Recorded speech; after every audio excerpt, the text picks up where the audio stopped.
Welcome to Cooking in Cornwall with me, Marion Simmons from Truth Bakery, and that's where we are today. And I have a really, it's my great pleasure to have you here, really. And this is Rochelle Hassett, and you're from Australia. Yeah, Brisbane, Australia. Oh, cool. And what are you doing here then? I've come over to get some work experience in Cornwall, in Cornish bakeries. I won a scholarship last year, so I've come over now.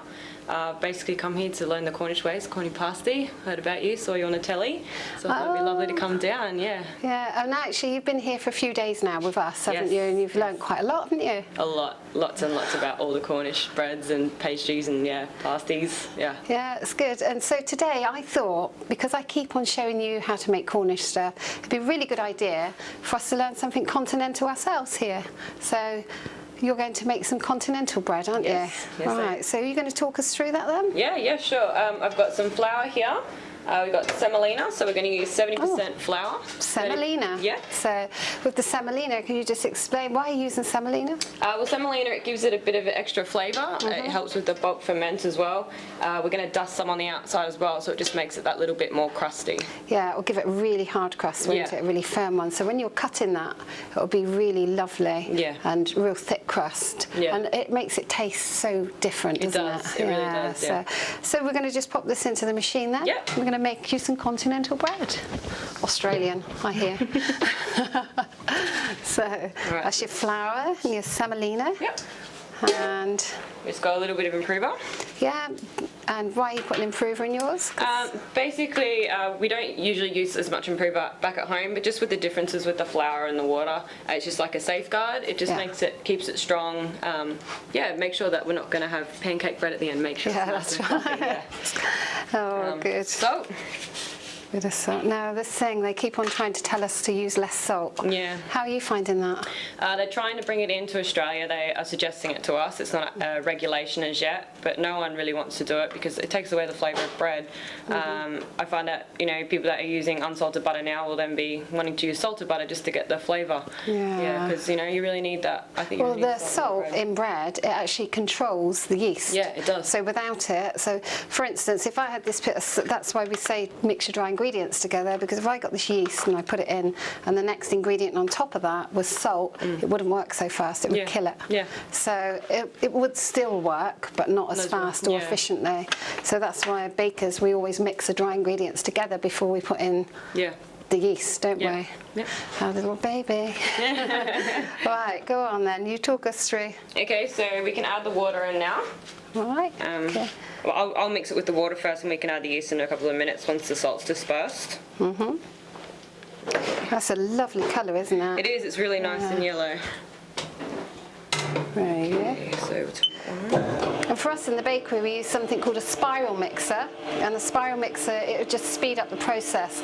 When you're at home, you'll hand develop your dough, or you'll put it on a small mixer, and this turns, and as it turns, the spiral mixer will develop the dough much quicker than you can do at home. But because we've got bulk going on in the bakery, and we use big sacks of flour in the bakery, we have to have a more robust machine. And in goes your yeast, and you may dissolve yours in water at home, but in the bakery we don't find that there's a need for that with these good machines, but some people do. But remember, yeast, if you put cold water on it, it's going to damage it, and if you put hot water on it, it will kill it. So just make sure, if you're ever using yeast and putting it into a liquid form, make sure it's only tepid, and to test that, use your little finger. If you can stand that at bath temperature, you know that you're fine with it, and that'll be perfect for that yeast. Treat it like a baby. Question with the yeast. I got told once that with dry yeast you use less than what you would with fresh yeast. Is that right? Well, no, not really. I don't agree with that. I think dry yeast is. I don't like dry yeast at all. I think everything fresh. You can get hold of fresh yeast. Don't even if you can go to your local bakers. If you're in Patrice or you're around the area, we do a dry. We don't use dried yeast in the bakery, but if you need fresh yeast, we have it here all the time. Yeah. And nowadays, do you not make lots of bread like us, like a sourdough with no yeast whatsoever? You make a culture, and we've been doing this on this programme, so my viewers actually know what we're talking about, so it's good. And you're taking back the sourdough pancakes, aren't you? Yes.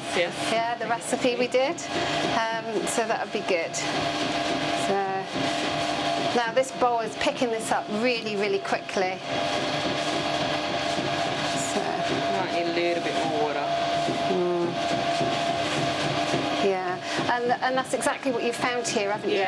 With the different flour from Australia to here, because with our flours we use Canadian wheats, and you know, it's completely a different absorption. Yeah, it is. I think because the protein content here is higher, it's got stronger flours, better quality than what we have back in Australia. I think our protein content's like 11%. I think maybe you were saying here it was like 14%. Yeah. So yeah, it takes more water. So I'm going to need to put more water in that one. Yeah. That's good. And you'll find that at home, when you have bread flour, if you can see ours, we store it by the oven. And I keep saying to you, cold, cold, cold for pastry, warm, warm, warm for breads. And if you can keep your ingredients by an oven and get them a really nice temperature, the same as the room or the bakery, which is warm, always above 21, because an optimum dough temperature is 27 degrees. So if we can keep it that we come back to a 27 degrees, it's great. If everything goes along the line of that, that's brilliant for bread. And if you find your flour, and if you're using a thermometer, you could test your flour. I don't know if you do this. Yeah. You can test it with a thermometer, and if it says to you that your flour temperature is cold because it's a winter, there's called an optimum dough temperature, which is 27. So you do 2 times bread flour minus the dough temperature equals your water temperature. So it's a simple calculation that I'll put on the website for you guys to use at home. So that would be good. Yeah. Do you think that may need a little bit more? Yeah. Or are you all right? Do you want? Have you got some more? There we are. I've got some water here. Thank you. There you are. That's good. It's nothing like the smell of fresh bread, even being made, isn't it? Yeah. It's good. Yeah, the smell, like when something's been fermented as well, and you're knocking the gas out, and the smell you get from it is lovely. Yeah, it's good. So when did you realise that you just wanted to be a baker? Because you're only 23 now. And may I say, that's how old I was when I bought my business. So. Yeah. Well, actually, I accidentally got into it. I was always out there. I used to be a shop girl, and I was always out the back slicing the bread, talking to the bakers.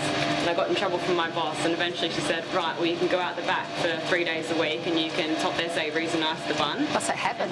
Yeah, I thought it was great because, you know, like I wanted to be out there, and the apprentice left, and I got offered an apprenticeship and took it up and loved it. Yeah, so I kind of accidentally fell into it, and I'm quite lucky because I love my job. Yeah.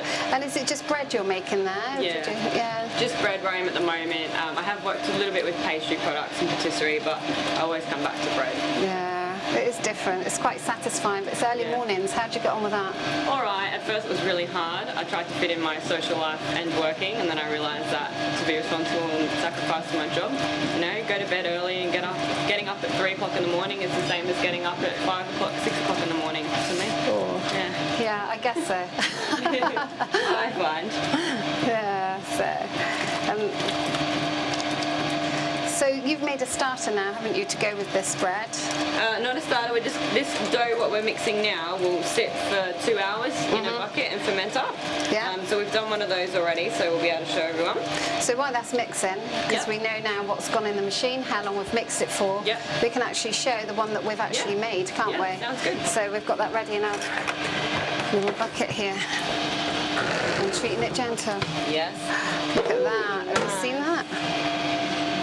Look at that. You see these air bubbles? This is what we was talking about. As you pop them, the smell from them is amazing. I think that's like doubled, almost trebled in size from when we put it in. And we've oiled the inside of the container so that the bread releases easily. Otherwise you'll find that it goes sticky, like when you make wallpaper glue or pastry glue with flour and water. It will stick to the bottom.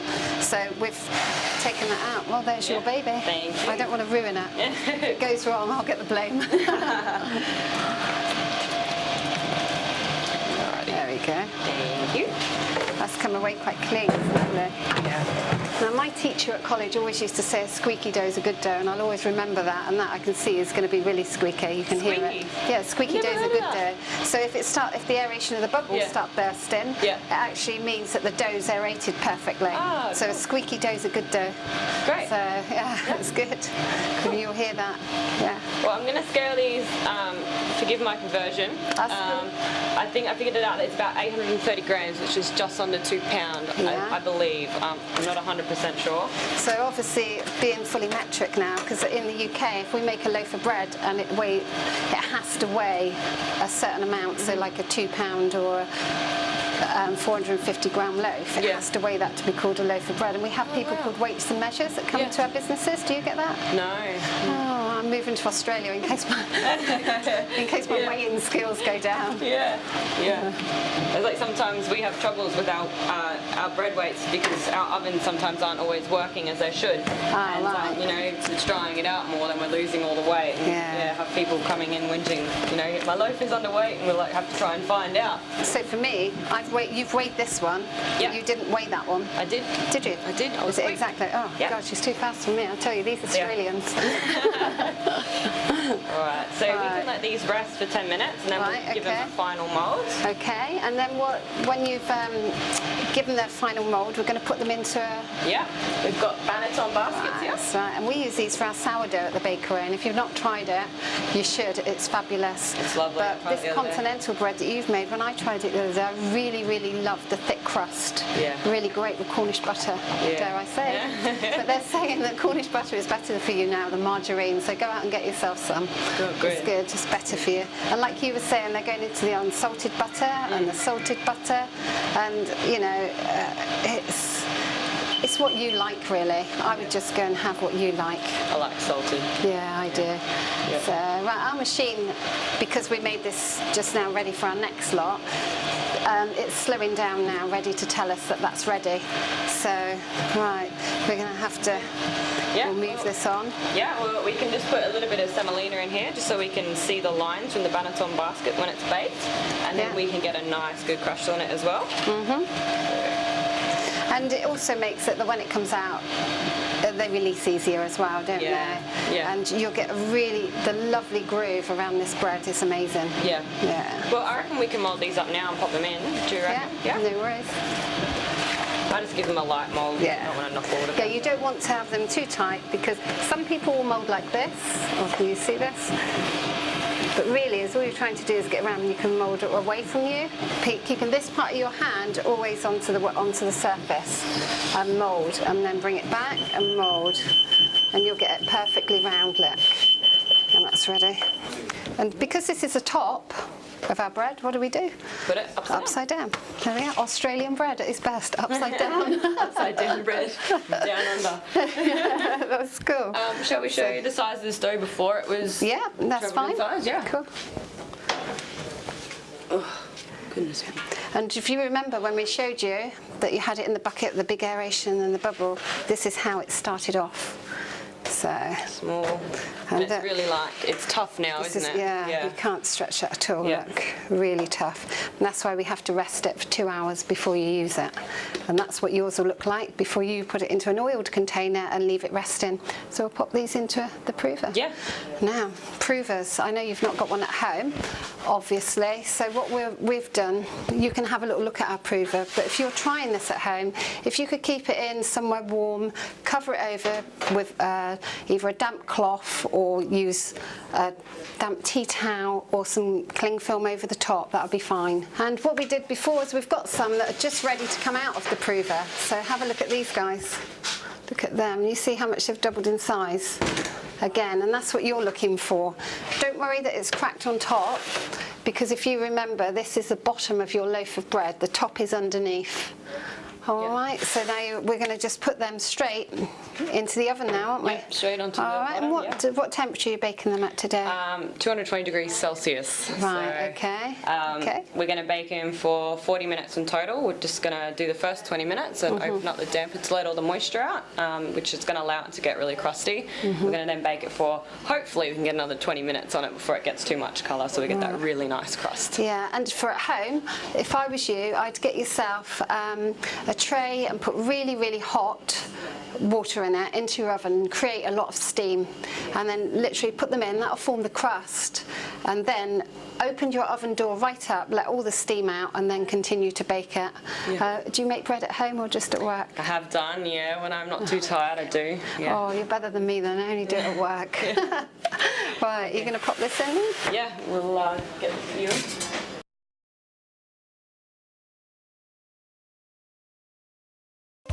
Hidden beneath the car park in the picturesque village of Portreath, you will find the Beach Cafe, with uninterrupted views of the beach, Gull Rock and the rugged cliffs, this little gem offers quality fast food.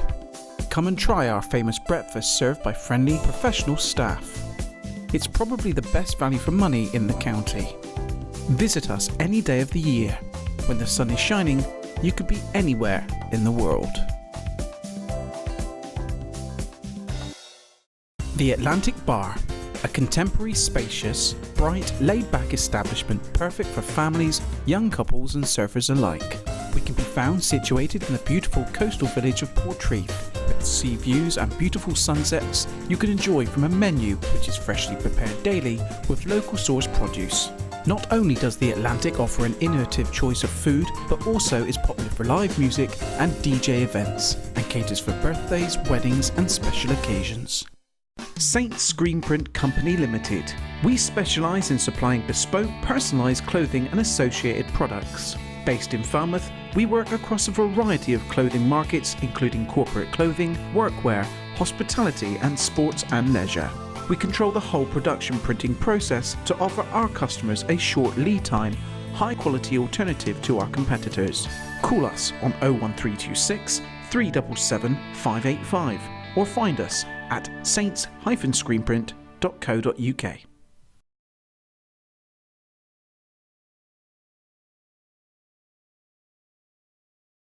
Well, Rochelle, now you've shown us how to do Australian bread. I thought we'd make not saffron buns, but a good old-fashioned yeast bun. So, do you know what a yeast bun is? No, tell me. Well, I know you've had a saffron bun when you've been here, but what happens is in a saffron bun we put currants, and in a yeast, and obviously saffron, and in a yeast bun, because obviously people couldn't all afford to buy saffron because it's dearer than gold. So what we do is we make a yeast bun, and it tastes absolutely gorgeous. So you'll have to try some of those. In here, look, I've just got flour, strong bread flour. Again, much easier than trying with my little mixer at home, guys. And then I've got lard, sugar and salt. Now it does look a lot of salt again, but it really isn't, because we've got so much yeast to keep in control that we have to have that amount. And it's a big mix of buns. So it's salt, sugar. I'm going to just put a little bit of yeast away from my salt.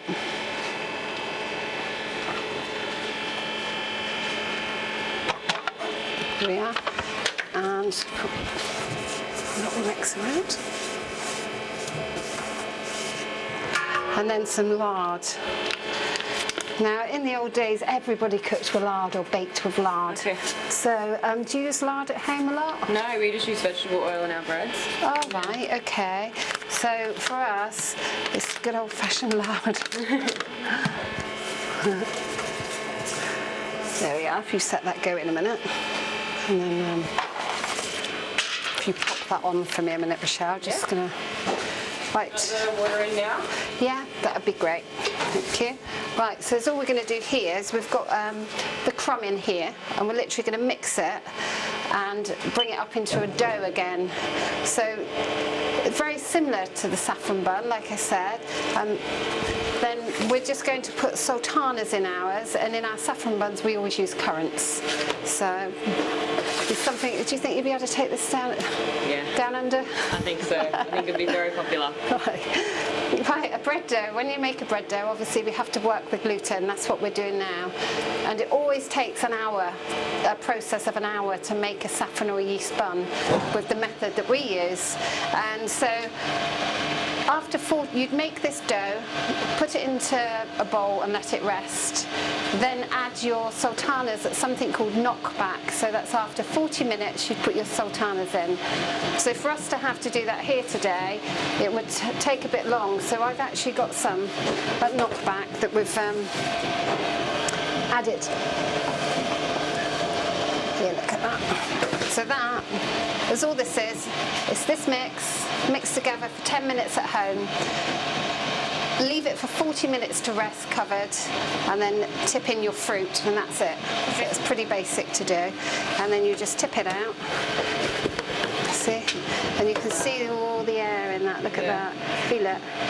Oh, no. It feels good, doesn't it? It's really good. So while you start scaling that a minute, I'm just going to wash my hands. Have some mother's. Is this your flour? Yeah.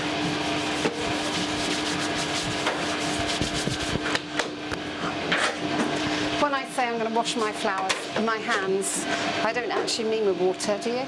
I always clean them with a bit of flour because I'm only going to use that again. And we're scaling these at 4 ounces. And in the bakery, we actually take 2 at a time and mould them like this. Now what I'm doing is this part of the hand, the heel of your hand, put on the table, literally like that. Hands over and push away from yourself. And then you'll get a perfect round duck. Alright. So, again, I'll do another one. So they just start off like this, put your heel of your hand on, and then just keep going round and round. And just don't take your hands away from the table.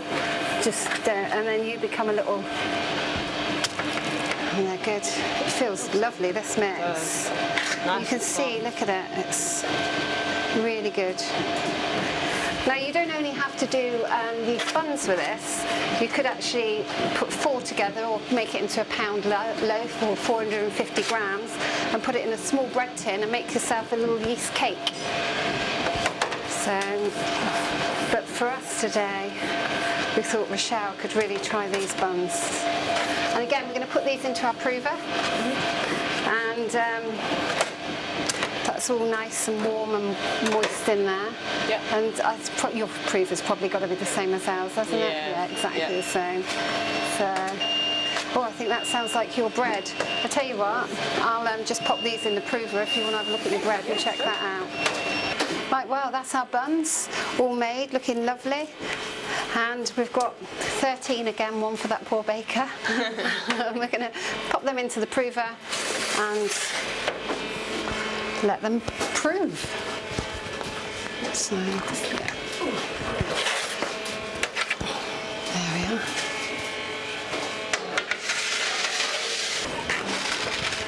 Look at these, Rochelle. Oh, lovely. You feel them. If you touch the bottom of these, if you're making them at home, and you can see, look, they are perfectly ready. You can almost feel that when you touch them, you can feel the bubbles underneath, can't you? Yeah, they're like just little bubbles. It's good. So there we are. I'll get those in. I'll go in that second oven.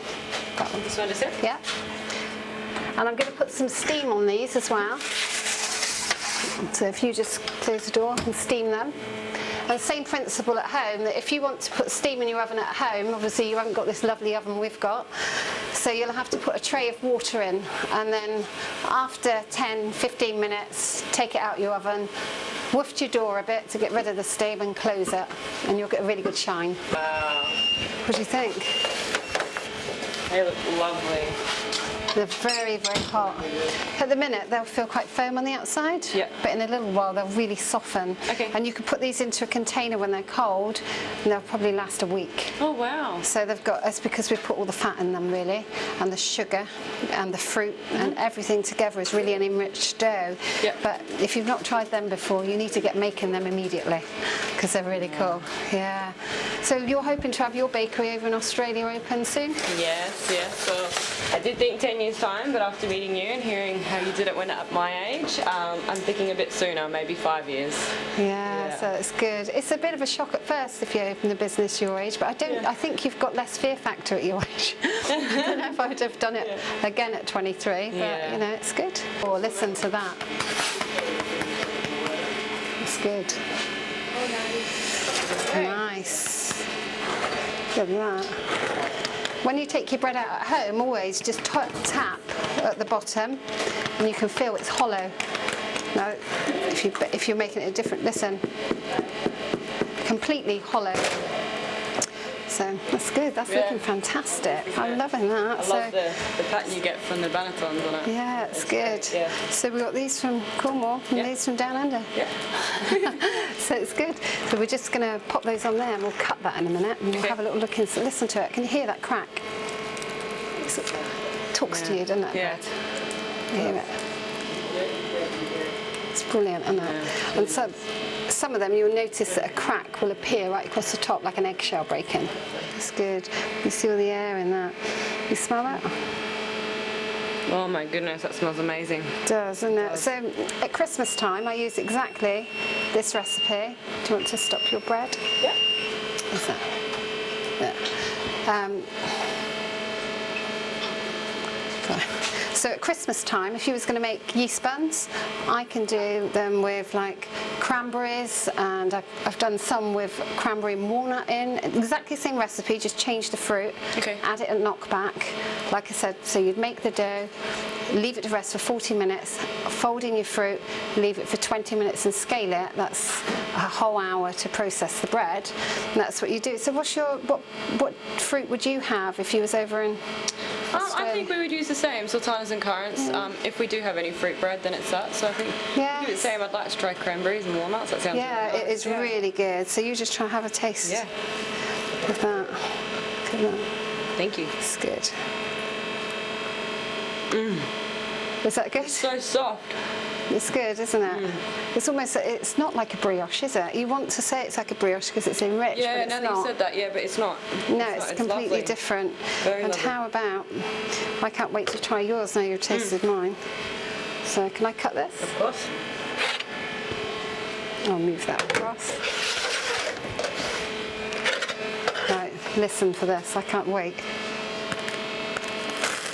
Oh, look at that. Lovely. That's amazing. That is a lovely crust on this loaf. And it's almost yellow, look. I'm trying not to, it's a bit warm to cut really. It's coming out. Look at that. Oh, it's beautiful, Nice. look at that. And it's yellow almost. Yeah, it is. From semolina. Yeah. Yeah, it's good. I can't wait to try this. Oh. Look at that thick crust, look at that. You see here? That is really thick. Oh, it's brilliant. I love that.